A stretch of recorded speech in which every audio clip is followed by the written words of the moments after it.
زپخلا لار زپخلا لار د خپل دو خبرې مکوا اے اغیار مات د پردو خبرې مکوا زپخلا لار زپخلا لار د خپل دو خبرې مکوا دا د څه بیا تر هغه رکوع پورې سړي تر شلم نمبر آیت پورې دا ټول د منافقانو ذکر دي. ومن الناس بعض انسانان سخمنا او څوک یقولو چې وای آمنا بالله مجرمان او په الله باندې والیوم الاخر په ورځ د آخرت باندې وما هم بمؤمنین او نه دي مؤمنان. ینه منافق سړي صفت دا دی چې په خپل باندې خبرې ډېرې کوي. زه تر ګوډو شم مؤمن یم، زه تر ګوډو شم مسلمان یم، اسلام به نافظوو ینه او ریاست مدینه به قایموو. دا زموږ وزیر اعظم چې کوم دی د خولې د خوا ډېر تیز دی، په خوله باندې ډېر ښه خبرې کوي، لیکن عمل چې کوم دی هغه زرو بټې زرو دی. ومن الناس بعضې د انسانانو څخه څوک دی یقولو چې دوی آمنا بالله موږ ایمان اورو پر الله باندې صرف یو الله منو وبالیوم الاخر او په آخرت باندې ایمان اورو. دلته سوال دا دی چې دغه دوه شیانې ولې ذکر کړل، ایمان بالله او ایمان بالاخره، حالانکه ایمان خو ډېر شیان باندې لازم دی. نو داغه مفسرین جواب دا کوي چې ایمان بالله دا ابتدا ده او ایمان بالاخره دا انتها ده. معنا د الله سره ونیسي بیا تر ورځې تر آخرته پورې چې څومره قدر مؤمن به شیان دي په ټول باندې وځي چې کوم ایمان اورم. دا دوه ابتدا او انتها ذکر کړل د مؤمن به شي دا شیان ده. نو دا نور شیان چې کوم هغه به په ضمن کې رالو. معنا زه ټول تر ټولو صحیح مسلمان یم، ټول اسلام منم، د الله او د رسول ټول احکامات منم. الله یوم هم بمؤمنین ندی مؤمنان. دا رقم اوس ګوره چې کوم سړی خبره کوي بیا عمل نه پرې کوي دا منافق دی. دا ځکه حدیث کې نبی اسلام د منافق علامات ذکر کړي، خبرې وکړي دروغ وایي. بیا اوس لکه داسې بعضې خلک څه دي زموږ په دې معاشره کې هم شته، ځان نسبت یو جماعت ته کوي، لیکن دا جماعت فتوا د هغه د اکابرو اقوال چې ښکاره کوي بیا ځان ځینې وکاږي. لکه ډېر خلک دلته موږ اوس ونیول ول موږ دیوبندیان یو، صحیح دیوبندیان یو، او نور خلک چې کوم د جهلي دیوبندیان دي یا پنجپیریان دي یا جدید پنجپیریان دي. نو د هغو خلاف بیا موږ فتواوې د دیوبند سره راوغوښتلې، د علمای دیوبند دغه مستندو دا لفتاو څخه د ده د کتاب مسایل مې په هغه کې ولیکلې. بیا مې وله راوړې چې باید تاول زه دیوبندي یم، دا علما دیوبند خو دا زموږ مسلې نه دي. څو بیا منکر سولو، اوس علمای دیوبند ته هم د وهابیان وایي. نو دا چیز د منافق یو علامه سوه. من الناس من یقولو، بعض د انسانان څخه څوک یقولو چې وایي آمنا بالله. تر دې بیا دا خبره نه دا پنجپیریان چې کوم دي هغه هم وایي موږ دیوبندیان یو. وایي دیوبند کې یک تصویر پنجپیر.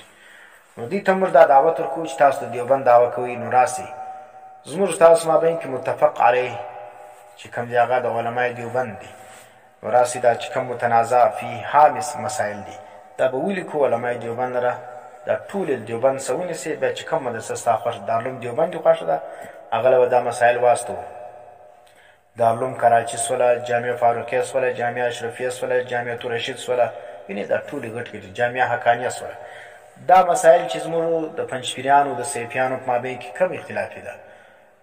سیفیان وایي موږ دیوبندیان یو، وینې بعضې سیفیان اکثره خو اوس منکر سولو، بعضې اوس هم دعوه د دیوبندیت کوي، لکه د حکیم مظهري سولو، دا دلته زموږ سیفي سولو، دا اوس هم وایي موږ دیوبندیان یو.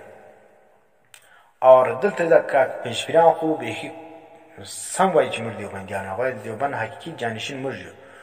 نو موږ دوی ته دا دعوت ورکوو چې راسئ موږ تاسو چې کوم زموږ د مابین کې اختلافي مسایل دي دا به ولیکو د هغه مدرسو لره چې هغو کومه فتوا راکړله، نو باید چې بیا به موږ تاسو پر هغه باندې قناعت وکړو، صحیح دیوبندي به هغه ته ووایو. نو که زه په دعوه د دیوبندیت کې دروغجن ومه ما ته ووایه که ته دروغجن وې دا دعوه پرېږده. نو زموږ په نیز باندې نه پنجپیریان دیوبندیان دي او نه سیفیان و بریلویان چې کوم دي هغه د دیوبند سره تعلق لري. دا دعوه د نفاق ده چې سړی یو چاته نسبت کی او بیا په هغه نسبت کی د څه کی چې هغه کول ورته پیش کړي دی مني نه، هغه فتوا نه مني. زه دیوبندي یم لیکن فتوا دیوبند نه منم. پنجپیریان هم دغه رقم دي، سیفیان هم دغه رقم دي. دعوه د دیوبندیت کی لیکن د دیوبند فتواوی نه مني. دیوبند علماء دیوبند په دغه کسانو باندې د ګمراهۍ فتوا لګولې ده. نو دا چې دا د منافق صفت دی چې وایي زه ایمان لرم پر الله او پر ورځ د آخرت باندې وما هم بمؤمنین. په حقیقت کې دا چې دا کم مؤمنان نه دي. دا نو موږ وایو چې دا کم کسان د دعوت دیوبندیت کې دا په حقیقت کې دیوبندیان نه دي. دا یو خلان وایي اوس چې دغه بریلیانو صیفیانو او د پنځپیران ته وایي چې تاسو راسئ د علماء دیوبند چې تاسو دیوبندیان ځان ته وایاست راسئ چې هغو کومه فیصله کړې کوم فتوا یې جاري کړې ده پر هغه باندې به موږ تاسو فیصله وکړو. وایي نه دا خو وهابیان وو. وینې صیفیان څه وایي دا وهابیان وو دا د وهابیت خدمت یې کړ. پنځپیران ته چې وایي وایي نه دا خو بدعتیان وو دا خو بریلیت ته خدمت کړی دي. دا نو علماء دیوبند چې کم دي دا په مابین کې د افراط او تفریط څخه خلاص خلک دي. پنځپیران علماء دیوبند ته د بریلیت نسبت کوي او بریلیان چې کم دي دا صیفیان دا بیا علماء دیوبند ته د وهابیات او د پنځپیران نسبت کوي. نو دا به ته پیژنې په چیش باندې صحیح دیوبندي هغه دی د هغه په باره کې ته د پنځپیران څخه پوښتنه وکړه چې دا څنګه سړی دی که درته وویل چې دا بریلوی دی یا بدعتي دی وینې په پوه شي دا سم سړی دی. او بیا راځه د هغه سړي پوښتنه وکړه د چا څخه د دې صیفیانو څخه دا څنګه سړی دی دستي به درته وایي دا وهابي دی.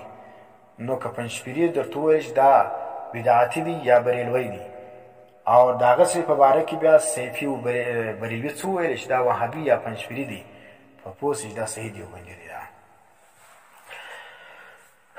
وَإِذَا قِيلَ لَهُمْ څو چې ورسېدې لره آمنو ایمان اړئ کما آمن الناس لکه څنګه چې ایمان اړولې دي د صحابه کرام